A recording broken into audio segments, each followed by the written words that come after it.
សួស្តីបងប្អូនអ្នកសិក្សាទាំងអស់គ្នាណាស្វាគមន៍មកកាន់ការរៀនអាស្រ័យលំហាត់បាទកម្រិតថ្នាក់ទី4ណា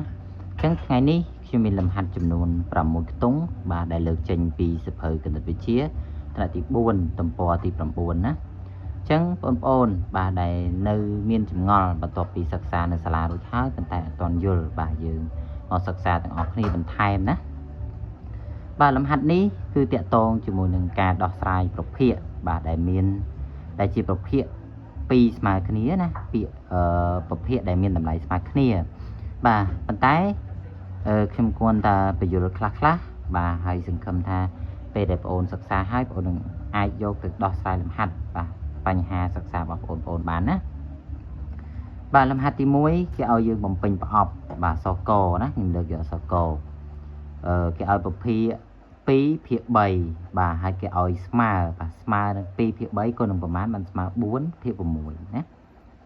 តោះនេះបងប្អូនហ្នឹងបាទគេឲ្យយើងពេញប្រអប់ណាអញ្ចឹង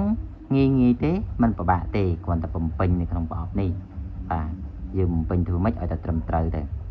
ហើយដើម្បីបំពេញឲ្យត្រឹមត្រូវនោះគឺបំពេញម៉េចបាទអញ្ចឹងគេឲ្យប្រភេទ2ភាគ3អញ្ចឹងស្មើបាទ2ភាគ3គុណនឹងប្រមាណបានស្មើ4ភាគ6បាទអញ្ចឹងយើងបំពេញបាទយើងមើលភាគយក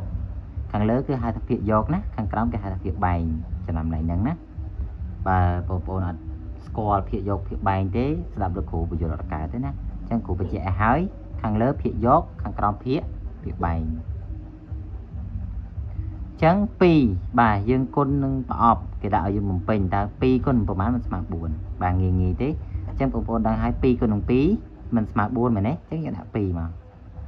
បាទ2គុណ2គុណនឹង2ស្មើនឹង4អញ្ចឹងបងប្អូនចំណាំ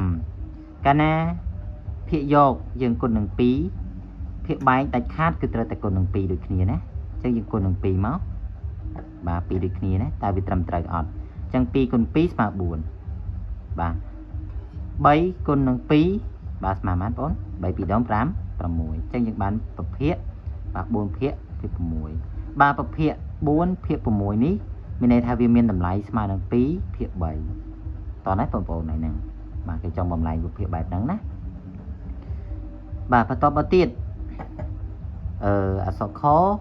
គេឲ្យ3ភាគ4តើស្មើនឹង3គុណប្រមាណមិនស្មើប៉ុណ្នេះហើយ4គុណនឹងប្រមាណមិនស្មើ8នេះបាទងាយដូចគ្នាដែរអញ្ចឹងយើងគុណមកបាទខាងនេះគេឲ្យភាគបែងយើងគុណភាគបែងមុនមកអញ្ចឹង4គុណប្រមាណមិនស្មើ8អញ្ចឹងយើងគុណ4 2ដង8ណា4ម្ដង4 4 2ដង8អញ្ចឹងដាក់2មកអញ្ចឹង4 2ដង5 8បាទអញ្ចឹងកាលណាភាគបែងគុណនឹង2បាទភាគយកដូចគ្នាដែរចំណាំណាត្រូវតែគុណនឹង2ដូចគ្នាណាអញ្ចឹង3 2ដង5 6បាទតោះនេះបងប្អូនឡើយហ្នឹងអញ្ចឹងមានន័យថាប្រភេទ3ភាគ4មានតម្លៃស្មើនឹង6ភាគ5 8តោះនេះបងប្អូនឥឡូវចង់ដឹងថាវាស្មើឬមិនស្មើឥឡូវគ្រូដាក់មានតម្លៃស្មើគ្នាអត់អញ្ចឹងគ្រូដាក់ថា3ភាគ4បាទលោកគ្រូថាមានតម្លៃស្មើនឹង6ភាគ5 8តោះនេះបងប្អូនឥឡូវយើងចង់ដឹងថាវាស្មើមិនស្មើយើងគុណខ្វែងតែវាមានតម្លៃគ្នាអត់អានេះលោកគ្រូធ្វើតាមវិធីគុណខ្វែងណាយក3គុណ8 3គុណ8យើងស្មើមកបាន3គុណ8អញ្ចឹង3គុណ8បានបាទ3 8ដល់20ភាគ4មែនទេទេលេខ24មកតមកទៀតយើងគុណខ្វែងយក4គុណ6 4គុណ6មក4គុណនឹង6ស្មើបានបាទ6 4ដង4 6ដង24បាទ24ដូចគ្នាអត់បាទដូចគ្នាអញ្ចឹងមានន័យថាប្រភេទហ្នឹងវាមានតម្លៃស្មើគ្នាណាយើងឃើញ3ភាគ4បាទហើយនឹង6ភាគ8មើលទៅលេខធំមែនប៉ុន្តែតម្លៃរបស់វាគឺស្មើគ្នាបាទលោកគ្រូគាត់តែចង់បញ្ជាក់ទាំងហ្នឹងតិចទៀតណាបាទបន្តមកទៀតអក្សរងបាទគេឲ្យ1ភាគ5បាទស្មើនឹង1ភាគ5គុណនឹងប្រមាណបានស្មើ2ភាគបាទប្រអប់ទទេនេះតោះនេះបងប្អូនអញ្ចឹងងាយដូចគ្នាដែរយើងយកមក1គុណបាទគុណ1គុណនឹងប៉ុន្មានបានស្មើ2អញ្ចឹង1គុណនឹង2มันបាន2វិញមែនទេ1គុណនឹង2បាន2 1 2ដង2តោះណាត់អញ្ចឹងកាលណាភាគយកគុណនឹង2បែបនេះភាគបែងគឺយើងត្រូវគុណនឹង2ដូចគ្នាដែរតោះនេះបងប្អូនអញ្ចឹង5 2ដង10តោះណាត់ឡើងហ្នឹង bà chẳng mình này tha rập hiện mùi lửa pram miền tầm lại mà nâng pí hiện đọc toàn ắt toàn là phù dây ắt rập hiện mùi lửa pram mà nâng ở miền tầm lại mà nâng pí hiện đọc bà bộ bồn trong nắng bộ bồn sạc con khoai được vị trí như thế bà miền tầm lại mà cái này sao cho bà pi phía bầm bay cái oi cái đã sinh nhà cháy trong bầm màn hai bạn smart bên này bảo này nhé hay làไปខាងក្រោមបើ8ចែកនឹងប្រមាណมันស្មើប៉ុណ្នេះស្មើ4នេះបាទឥឡូវគេឲ្យលេខ4ខាងក្រោមភាគ3ឥឡូវយើងចែកភាគ3មុនមកអញ្ចឹង8ចែកនឹងប៉ុន្មានมันស្មើ4ឥឡូវយើងគិតបន្តិចមើល8ចែកប៉ុន្មានมันស្មើ4បាទ8ចែក2មែនទេដាក់8ចែក2មកដាក់កន្លែងណាមួយចែកមក8ចែក2 8ចែក2មកអញ្ចឹង8ចែក2ដាក់បាន4មែនទេ4 2ដង8 8ដល់8សល់0អញ្ចឹងមានន័យថាដាក់បាន4ចឹងគេដាក់4មកហើយដាក់បាន2នេះដាក់បាន2មានន័យថា8ចែកនឹង2ស្មើនឹង4នេះតោះណា8ចែក2ស្មើ4 8ចែក2វាស្មើលទ្ធផលគឺស្មើ4ណាអញ្ចឹងយើងបានតួចែក2នេះអញ្ចឹងដូចគ្នាដែរកាលណាភាគបែងបំពេញ2ខាងលើគឺយើងត្រូវបំពេញ2ដូចគ្នាតោះណាកន្លែងហ្នឹងដាច់ខាតណាកាលណាភាគបែងបំពេញប្រមាណភាគយកគឺបំពេញប៉ុណ្ណឹងភាគយកបំពេញប្រមាណគឺភាគបែងបំពេញតម្លៃលេខប៉ុណ្ណឹងដែរអញ្ចឹង2ចែក2បានប៉ុន្មានបាន1មែនទេ1មកអញ្ចឹងចម្លើយរបស់យើងគឺស្មើនឹង1ភាគ4មានន័យថាតម្លៃ2ភាគ8មានតម្លៃស្មើនឹង1ភាគ4បាទចង់ដឹងយើងគុណខ្វែងមកគុណខ្វែងមក2ភាគ8បាទស្មើនឹង1ភាគ4ចង់ដឹងថាវាស្មើអត់យើងគុណខ្វែង2គុណនឹង4 8មែនទេ8ម្ដង8ដូចគ្នាអត់អាចចម្លើយដូចគ្នាចឹងមានតម្លៃស្មើដូចគ្នាបន្តមកទៀតបាទអក្សរឆគេឲ្យ3ភាគ6បាទចែកនឹងប្រមាណចែកនឹងប្រភេទប្រមាណបានស្មើប្រភេទទាំងនេះបានស្មើប៉ុណ្នេះអានេះមានន័យថាគេឲ្យលេខយើងអត់មានឲ្យលេខគោលដើម្បីឲ្យយើងបំពេញស្មើចម្លើយដូចទេណាគេដាក់ទៅទេទាំងអស់អញ្ចឹងមានន័យថាម៉េចបាទមានន័យថាយើងបំពេញលេខប្រមាណក៏ដោយឲ្យតែយើងចែកទៅវាមានតម្លៃ3ភាគ6តោះណាមានន័យថាយើងបំពេញលេខប្រមាណក៏ដោយឲ្យតែស្មើឲ្យតែមានតម្លៃស្មើនឹង3ភាគ6នេះតោះណាឥឡូវយើងបំពេញហើយបំពេញយើងបំពេញលេខដែលចែកដាច់ណាយើងមិនមែនបំពេញតួលេខណាដែលយកចែកយកមកចែកអត់ដាច់ទេយើងបំពេញលេខដែលចែកដាច់តោះណាអញ្ចឹងលោកគ្រូសួរ3ចែកនឹងប្រមាណដាច់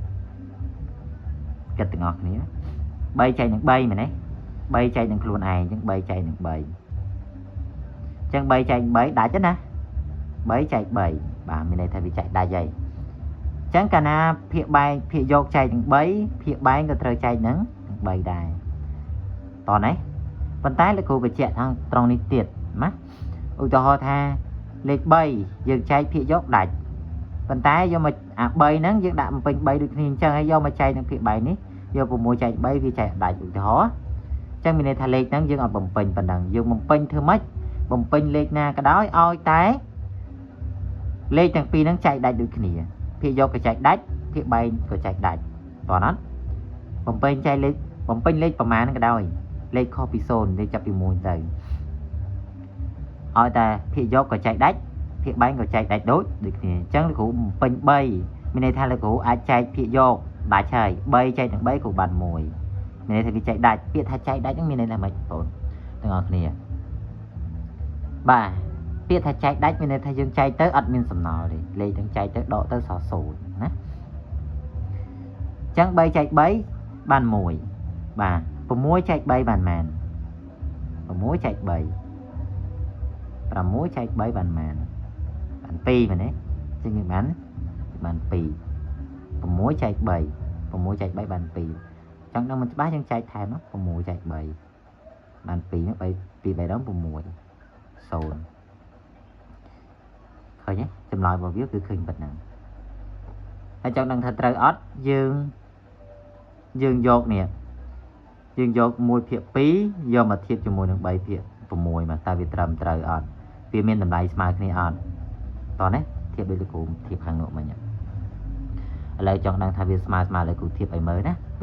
ឥឡូវយើងកែចម្លើយបន្ទាប់ទៀតទៅចប់សិន6ភាគ9អានេះគេឲ្យទេដូចមិញដែរណាតែយើងធ្វើម៉េចបាទអញ្ចឹង6ភាគ9ដូចគ្រូនិយាយមិញអញ្ចឹងបាទបំពេញលេខយក6ចែកនឹងប្រមាណឲ្យដាច់ហើយលេខដែលយើងបំពេញហ្នឹងត្រូវតែលេខ9ហ្នឹងចែកដាច់នឹងលេខនោះដែរលេខដែលយើងបំពេញនោះដែរតោះណាអញ្ចឹងលោកគ្រូយល់ថានេះចែកនឹង3លោកគ្រូយល់ថា6ចែក3ដាច់ឃើញទេអញ្ចឹងកាលណាភាគយកចែកនឹង3ភាគបែងក៏ត្រូវចែកនឹង3ដែរអត់ទេហើយឯលេខដែលយើងបំពេញលេខ3ហ្នឹងទាំងពីរហ្នឹងឲ្យត្រូវចែកដាច់ទាំងភាគយកទាំងភាគបែងតោះឡើងហ្នឹងអត់ហើយលេខចែកដាច់ហ្នឹងលេខម៉េចបាទលេខចែកដាច់ហ្នឹងគឺជាលេខដែលយើងចែកទៅសំណល់សល់0ឥឡូវលោកគ្រូចែកឲ្យមើលបាទមកឲ្យសង្ស័យចែកឲ្យមើលតែម្ដង6ចែក3មានន័យថា6យើងចែក3យក6ចែកនឹង3ណាដាក់បានម៉ាន0មក3ម៉ានដងមិនស្មើ6 3 2ដងមកណា3 2ដង6 6ដល់6 0លេខដែលចែកដាច់មានន័យថាលេខដែលចែកទៅសំណល់សល់0នេះហើយលទ្ធផលបាន2នេះតោះណាអញ្ចឹង6ចែក3យើងបាន2យើងសេលេខ2មកតោះនេះបងប្អូនអញ្ចឹងយើងមើលអាក្រោមទៀតតតែចែកដាច់ដូចគ្នាមិនយើងយកណាអញ្ចឹង9ចែក39ចែកឲ្យ3ដល់បានម៉ានដល់បាន3មែនទេអញ្ចឹង3 3ដង9 9ដល់9 0ចែកដាច់ដាច់អញ្ចឹងកាលណាដាច់បាទយើងពេញមក9ចែក3បាន3តោះអត់ចង់ដឹងថាត្រូវឬក៏ខុសយើងធៀបវាមកតើវាមានតម្លៃស្មើគ្នាអត់ទៅគ្រូធៀបនេះវិញ3ភាគ6យកមកធៀបជាមួយនឹង2តើវាមានតម្លៃស្មើគ្នាអត់បើវាស្មើគ្នាមានត្រឹមត្រូវណាតែបើវាមិនស្មើទេអត់ត្រឹមត្រូវទេអញ្ចឹងគ្រូដាក់ថា3ធៀប6 3ភាគ6បាទស្មើនឹង1ភាគ2យើងធៀបគ្នាមកយក3គុណចម្រាស់មក3គុណនឹង2អញ្ចឹងយើងបាន3គុណនឹង2អញ្ចឹង3 2ដង6ដល់ពេលយក6គុណនឹង1 6គុណនឹង1គុណខ្វែងលើគ្រូមកណាអញ្ចឹងចម្លើយដូចគ្នាអត់នេះ6ដូចគ្នាបាទដូចគ្នាអញ្ចឹងមានន័យថាជាចម្លើយត្រឹមត្រូវតោះអត់ឡើយហ្នឹងបាទយើងមើលអានេះដូចគ្នាដែរឥឡូវយើងពេញមកអានេះយើងពេញមិននេះយើងដាក់មានន័យថា9យើងយកមកធៀបជាមួយនឹង2ធៀប3នេះ6ភាគ9បាទស្មើនឹង2ធៀប3អានេះយើងនិយាយថាធៀប3 6ធៀប9ក៏បានឬក៏6ភាគ9ក៏បានដែរណាស្មើហ៎6 3ដង18 9 2ដង18ដូចគ្នាអត់នេះបាទអញ្ចឹងកាលណាដូចគ្នាបែបហ្នឹងគឺមានន័យថាវាជាចម្លើយត្រឹមត្រូវអញ្ចឹងវីដេអូថ្ងៃនេះលោកគ្រូមានតែប៉ុណ្្នឹងទេសង្ឃឹមថាបងប្អូនថ្នាក់ទី4ទាំងអស់គ្នាបាទមើលលំហាត់នេះហើយនឹងយល់បាទហើយបើយល់ហើយសូមជួយចែករំលែកបាទទៅកាន់មិត្តភ័ក្តិយើងដែលអត់ទាន់យល់ផងណាដើម្បីជាចំណេះដឹងទាំងអស់គ្នាបាទហើយរៀនយើងឆ្លាតទាំងអស់គ្នាណាបាទសូមអរគុណសូមជម្រាបលាហើយចាំតាមដាននៅវីដេអូក្រោយទៀតណាលោកគ្រូនឹងធ្វើវីដេអូជាច្រើនទាក់ទងជាមួយនឹងលំហាត់ថ្នាក់ទី4អរគុណ